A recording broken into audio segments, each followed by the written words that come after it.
బాధ్యులు ఎవరో దీని మీద ఎంక్వైరీ జరగాల్సిన అవసరం ఉంది.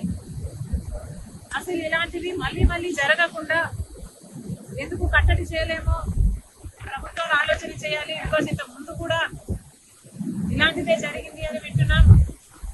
ఈసారి అయితే వచ్చిన ఫోర్స్ కి బీమ్స్ కూడా దెబ్బతిన్నాయి. ఇది సామాన్యమైన దెబ్బ కాదు. ఇంత హిస్టారికల్ బ్యారేజ్, ప్రకాశం బ్యారేజ్ కి ఇంత పెద్ద దెబ్బ తగిలింది అంటే దీన్ని చాలా సీరియస్ గా తీసుకోవాల్సిన అవసరం ఉంది. కఠినంగా శిక్షించకపోతే, పెనాల్టీ పెద్దగా లేకపోతే మళ్ళీ మళ్ళీ జరిగే అవకాశం ఉంది. కాబట్టి ఇది చాలా సీరియస్ గా తీసుకోవాల్సిన అవసరం ఉంది. అంతేకాకుండా as soon as possible మరమ్మతులు కూడా చేయాల్సిన అవసరం ఉంది. గత ప్రభుత్వం, జగన్మోహన్ రెడ్డి గారి ప్రభుత్వం కనీసం ఎన్నో ప్రాజెక్టులకు కనీసం యాన్యువల్ మెయింటెనెన్స్ కూడా చేయలేదు.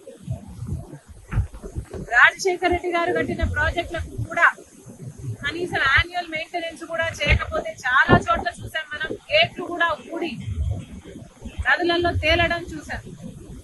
అలాంటి పరిస్థితులు రాకుండా ఈ ఒక్క బ్యారేజ్కే కాదు, మిగతా ప్రాజెక్టులు అన్ని కూడా రాష్ట్రంలో ఎక్కడెక్కడ ఏమేమి అవసరాలు ఉన్నాయో ముఖ్యమంత్రి దృష్టి పెట్టాల్సిన అవసరం ఉంది.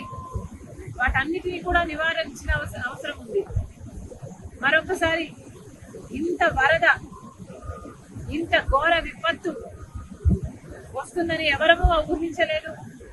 కానీ రెయినీ సీజన్ అంటేనే రెయిన్స్ వచ్చే సీజన్ కాబట్టి వీలైనంత వరకు ప్రికాషనరీగా ముందుకు ముందే ప్రభుత్వాలు, అధికారులు ఆలోచన చేసి డ్యామేజ్ కంట్రోల్ మోడ్ లోనే రెయినీ సీజన్ మొదలు నుంచి ఉండాలని కాంగ్రెస్ పార్టీ కోరుతుంది.